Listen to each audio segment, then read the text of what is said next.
ये यूपीएससी निकालने के लिए स्टूडेंट को कितना घंटा पढ़ाई करना चाहिए? तो जॉब करते हुए आप यूपीएससी का तैयारी किए? नहीं, हम 2 साल जॉब किए और उसके बाद फिर जॉब छोड़ के फिर प्रिपरेशन शुरू। पिता के देहांत के बाद जो उत्तरी होता है जी जी जी वो कपड़ा पहना हुआ था जी। और वैसे में इस लड़के को जाना था वहाँ एडमिशन के लिए, इंटरव्यू के लिए। उस समय उस समय इसके बारे में हम थोड़ा डिटेल में बताएंगे क्योंकि इसमें हम व्यूअर्स को भी एक संदेश देना चाहते हैं। तो आपका जो पिताजी है कितने साल की उम्र में आपको छोड़ के चले गए थे? 17 साल के उम्र में, मतलब 2015 में। आप जो है कि बचपन में बदमाशी करते थे? हाँ, बचपन में तो सभी बदमाशी करते हैं, तो करते ही। चाचा जी अभी आपको कभी डांटते थे? चाचा जी भी, हाँ, चाचा जी डांटते थे और नाक खींचते थे कभी कभी।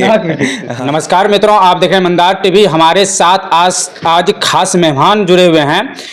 इनसे हम सबसे पहले आपको इंट्रोडक्शन करवाएंगे, उसके बाद इनसे पूछेंगे कि आखिर इन्होंने बिहार का नाम रोशन करने का जो काम किए हैं, प्लस में बांका जिला का आज काफ़ी नाम रोशन हो रहा है इनके वजह से।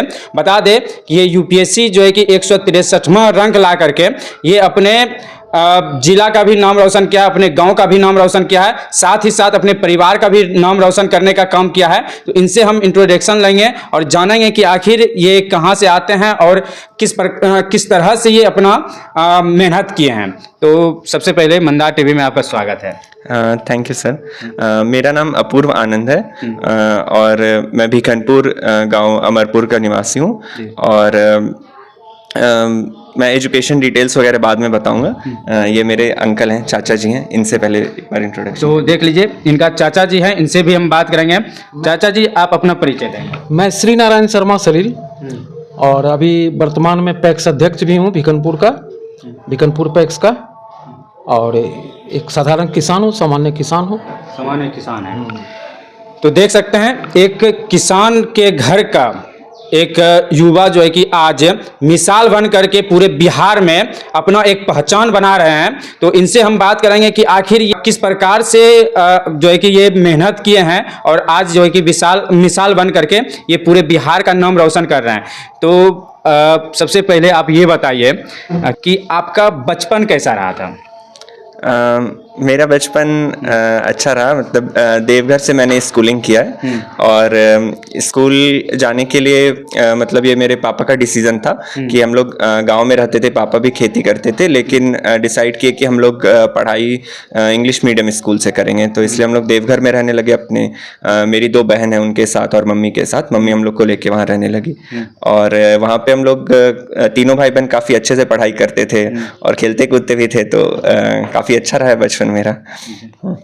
और एक चीज़ और पूछना चाहेंगे, पूछना तो नहीं चाहिए, लेकिन आपका जो पिताजी है कितने साल के उम्र में आपको छोड़ के चले गए थे? 17 साल के उम्र में, मतलब 2015 में। 17 साल की उम्र में। तो आपका पिताजी जब गुजर गए तो आप टूटे नहीं? हाँ, टूटे और फिर लेकिन हिम्मत भी रखे थोड़ा। चाचा जी भी सपोर्ट किए, मेरी मम्मी बहुत ज़्यादा सपोर्ट की। तो हाँ, मतलब याद करते हैं तो अभी भी थोड़ा लगता है, लेकिन अभी हमको लगता है रिजल्ट अच्छा है तो पापा ही सबसे ज़्यादा खुश हो रहे होंगे। जी। अच्छा, तो आप जो है कि बचपन में बदमाशी करते थे? हाँ, बचपन में तो सभी बदमाशी करते हैं, तो करते ही थे। हाँ, बदमाशी करते थे। हाँ। तो सबसे ज़्यादा आपको कौन डांटता था घर में?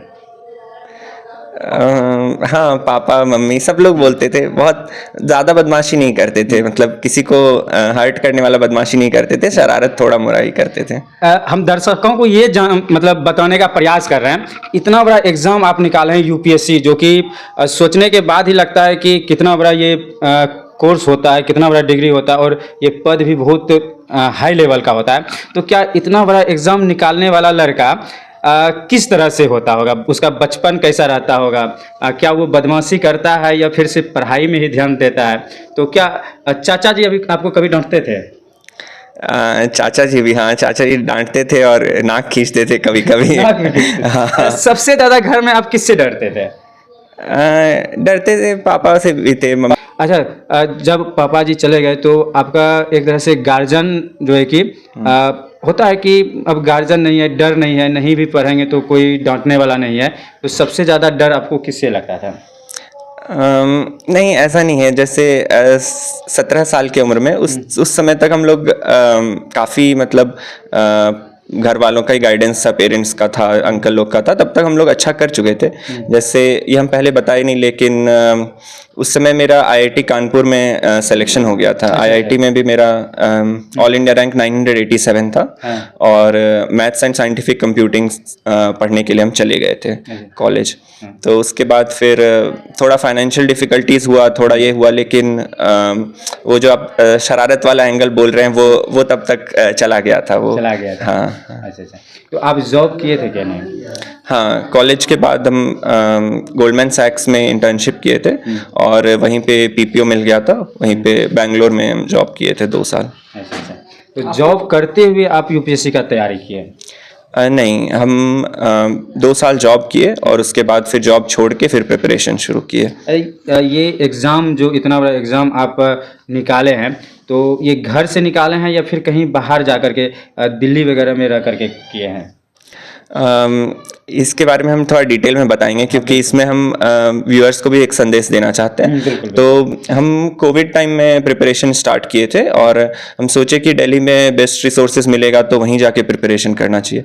तो कोविड के सेकेंड वेव के अराउंड 2021 अप्रैल में हम दिल्ली गए थे और उसके बाद फिर मेरी दादी का तबीयत ख़राब हो गया, तो हमको थोड़ा वापस आना पड़ा घर, और दादी का मतलब देहांत भी उसी समय पे हो गया।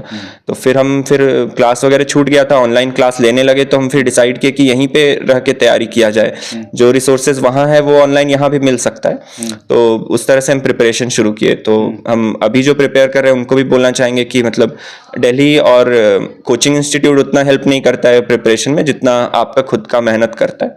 तो आप कहीं से भी थोड़ा मोड़ा रिसोर्सेज ले लीजिए और उसके बाद अपना मेहनत कीजिए, अपना प्रिपरेशन कीजिए। तो लोकेशन ज़्यादा मैटर नहीं करता है, प्रिपरेशन मैटर करता है। ये यूपीएससी निकालने के लिए स्टूडेंट को कितना घंटा पढ़ाई करना चाहिए?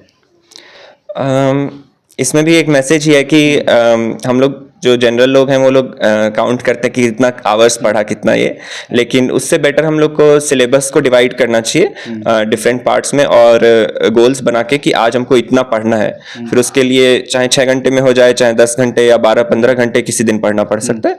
तो वैसे करके हम लोग को पढ़ाई करना चाहिए, डेली गोल्स बना के और टोटल पढ़ना चाहिए। जी। चाचा जी, कुछ एक सवाल आपसे है। क्या आपको लगा था कि हमारा भतीजा इतना बड़ा एग्ज़ाम पास कर देगा? देखिए, आपको मैं बताऊं कि इस लड़के का बालपन को ही देखकर यह लगता था कि यह तपस्या करने वाला लड़का है। तपस्या करने वाला? हाँ जी। और जो तपस्या करेगा किसी उद्देश्य के पूर्ति के लिए उसको परिणाम मिलेगा, ऐसा मेरा मानना है। जी, जी। अगर आप निश्चित संकल्प कर लें, तपस्वी बन जाएं कि ये लक्ष्य हमको पाना है, तो वो पाएगा। और इस लड़के में ये चीज़ मैंने बचपन में ही अध्ययन किया था कि ये है। और एक खास बात जो अभी तक मैंने किसी को नहीं बताया, आपको बता रहा हूँ कि जब इसका आईआईटी कानपुर में हुआ था जी, उसी वक्त इसके पिता का देहांत हुआ था। अच्छा अच्छा। और इसके बदन पर हाँ। पिता के देहांत के बाद जो उत्तरी होता है जी जी जी वो कपड़ा पहना हुआ था। जी। और वैसे में इस लड़के को जाना था वहाँ एडमिशन के लिए, इंटरव्यू के लिए। उस समय में हाँ।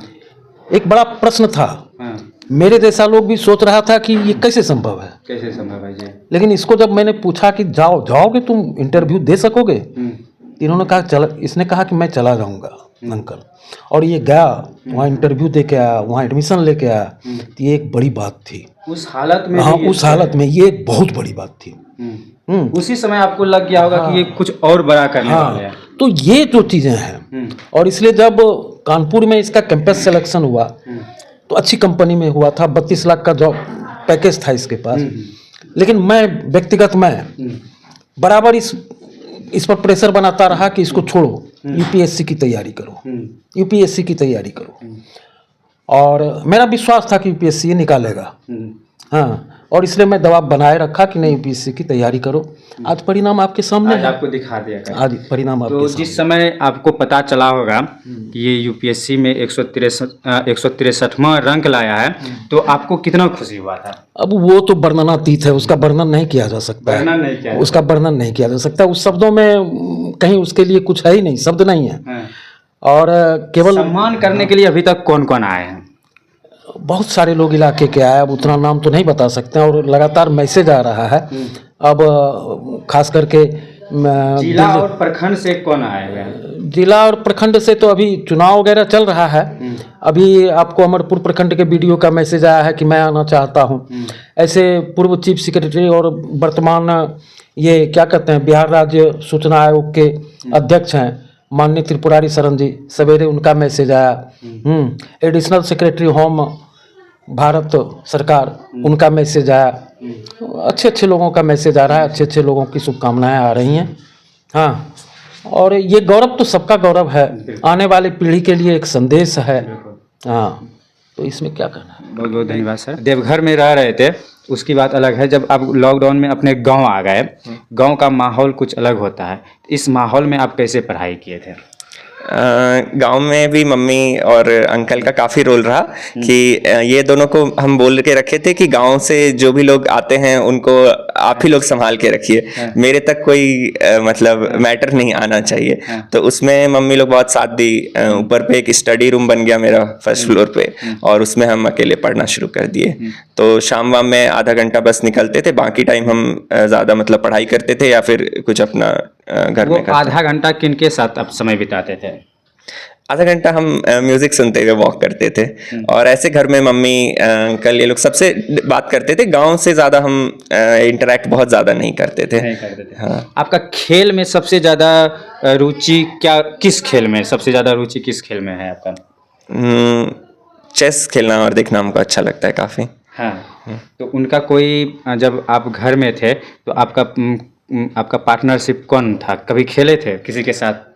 चेस हम ऑनलाइन ही खेलते हैं, अब तो सब कुछ ऑनलाइन ही होता है, तो ऐप पे हम खेलते रहते हैं। और देखते भी हैं यूट्यूब पे, यूट्यूबर्स वगैरह को फॉलो करते हैं, चेस के चैनल्स को, वो सब देखते हैं। अच्छा, आपके कोई मित्र दोस्त आप बनाए थे? हाँ, प्रिपरेशन में दो मेरे कॉलेज के फ्रेंड्स थे, नीतीश और प्रणव।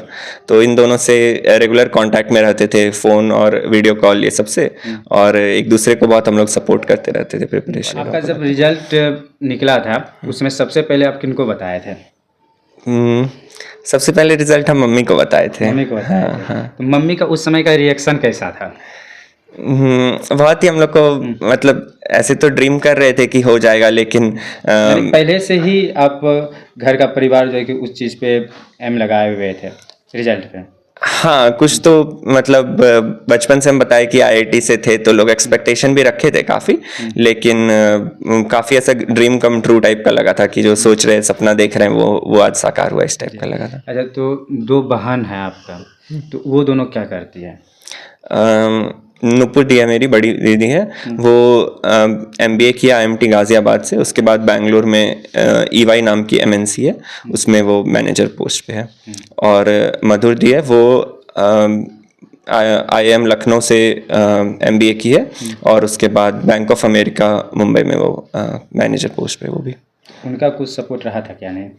हाँ, दोनों का कांस्टेंट सपोर्ट रहा, दोनों से मिलते भी रहे जब भी टाइम मिला वेकेशन वगैरह में, और प्रिपरेशन में भी गाइडेंस भी जनरल, जो भी लाइफ लेसन्स हैं वो भी शेयर करते रही दोनों, और हेल्प भी करते रही जहाँ भी कोई दिक्कत हुआ। बहुत बहुत धन्यवाद। और एक बात और आपको बता दें जी सर, कि एक बड़ा रिजल्ट इस रिजल्ट के 2 दिन पूर्व इसके पक्ष में आया है।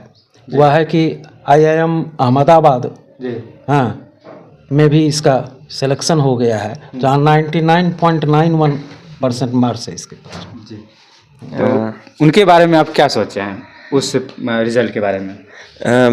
जैसे यूपीएससी का एग्ज़ाम काफ़ी अनसर्टेन होता है, मतलब हम पहले बोले कि जो प्रिपरेशन करता है उसका सिलेक्शन होता है, लेकिन कभी कभी ऐसा नहीं भी होता है। 1-2 मार्क्स से, कॉम्पिटिटिव एग्ज़ाम इतना ज़्यादा कॉम्पिटिशन है, तो 1-2 मार्क्स से लोगों का सिलेक्शन रह जाता है। तो हम ये सोच रहे थे कि एक बैकअप भी होना चाहिए लोगों का, और वो बैकअप प्लान मेरा था कि कैट के एग्ज़ाम में अच्छा करके और फिर एमबीए देना। तो उसमें किस्मत से अच्छा मार्क्स भी आ गया है, 99.91% आया है। इसमें दोनों दीदी मेरी एमबीए की हुई है, उसी से इंस्पायर होकर हम भी ये मतलब ऑप्शन चुने, और फिर आईआईएम अहमदाबाद मतलब इंडिया का टॉप कॉलेज है, उसमें उससे भी मेरा सिलेक्शन 2 दिन पहले ही आया, रिजल्ट आया। तो आप किस में जाइएगा? हम यूपीएससी में ही सर्विस लेंगे। हाँ, ये मेरा प्लान यूपीएससी में कौन सा पद आपको मिलने वाला है? वो तो फाइनल लिस्ट 1-2 महीने बाद रिलीज होगा 2 महीने के बाद ये पता चलेगा। हाँ ऐसे। अच्छा, तो एक लास्ट सवाल आपसे पूछना चाहेंगे, शायद हमको पूछना चाहिए या नहीं पूछना चाहिए, लेकिन हम तब पर भी पूछेंगे कि जब आपको पद मिल जाएगा तो उसका इस्तेमाल कैसे कीजिएगा? कि घूसखोरी, हाँ, जो शब्द है, भ्रष्टाचार जो शब्द है, इसको दूर कैसे कीजिएगा आप? पद मिलने के बाद भी जो सोच के आए थे, जैसे कोविड के टाइम में ये सोच के इंस्पायर हुए थे, गांव आए थे तो गांव में देखे कि कितना सारा प्रॉब्लम्स है और यही सोच के इंस्पायर हुए कि गांव के लिए, समाज के लिए भी कुछ करना चाहिए। समाज के लिए तो कुछ करना। हाँ, तो उस एम से आए हैं, उस एम को भूलेंगे नहीं और हमेशा ये याद रखेंगे कि क्यों सर्विसेज में आए हैं। मतलब 32 लाख का पैकेज छोड़े पैसा कमाना रहता तो वहीं पे कमा सकते थे। तो घूसखोरी, भ्रष्टाचार तो नहीं करना है और आगे अपना मेहनत। जब आप नौकरी लग जाएगा, पैसा कमाने लगिएगा, तो गांव के लिए क्या कीजिएगा आप? मौका पे डिपेंड करता है। ऐसे अभी कुछ मेरा मन एक लाइब्रेरी गांव में होना चाहिए। हाँ। हमको ऐसा लगता है कि हाँ, जो लोग पढ़ना चाहते हैं उनको बुक्स का कमी नहीं होना चाहिए, तो एक लाइब्रेरी का सपना है मेरा। आप वो सपना पूरा करेंगे? हाँ, कुछ साल में कोशिश करके कर लेंगे। इनका एक भतीजा है जो कि काफ़ी खुश है, वो भी वीडियो में आ रहा है, तो इसको लेकर के काफ़ी वो खुश है। इनसे भी 1-2 सवाल कर लेते हैं। बाबू, आपका जो है कि चाचा यूपीएससी एग्ज़ाम निकाले हुए हैं, जो कि बिहार का, पूरे इंडिया का सबसे बड़ा एग्ज़ाम होता है। कभी इसके बारे में जानता है यूपीएससी क्या होता है? यूपीएससी एक इंडिया लेवल बहुत बड़ा एग्ज़ाम होता है। आईएएस, आईपीएस ये सब बनने के लिए यूपीएससी निकालना बहुत ज़रूरी है। बहुत ज़रूरी है। हाँ। तो तुमको क्या बनना है ये बताओ? मेरा गोल सेम ही है, हमको भी आईएएस ही बनना है। आईएएस ही बनना है। हाँ। तो चाचा जी से आपको क्या सीखने के लिए मिला है? हमको ये सीखने के लिए मिला है कि पढ़ाई जम कर करना चाहिए। बाहर की दुनिया से कोई मतलब नहीं रखना चाहिए। बाहर की दुनिया चाहे कुछ भी कहे कि तुम घर में क्यों रहते हो, बाहर क्यों नहीं निकलते, बाहर की दुनिया से कोई मतलब नहीं रखना चाहिए। चाहे कोई कितना भी माप ले, लेकिन तुम अपने अंदर जो तुम्हारी छवि है, जो तुम्हारे अंदर टैलेंट है, जरूरी नहीं है कि पढ़ना ही तुम्हारे अंदर का टैलेंट है। अपने अंदर के टैलेंट को ढूंढो। जरूरी नहीं है कि केवल तुम पढ़ो, क्या पता कोई आर्टिस्ट बन जाए उसके टैलेंट को निकाल के। यानी कि अपना टैलेंट को पहचानना चाहिए। हाँ। आप में क्या टैलेंट है। हाँ। हाँ, ये चीज़ सबसे ज़्यादा महत्व रखता है। हाँ। तो आप कितना घंटा पढ़ते हैं?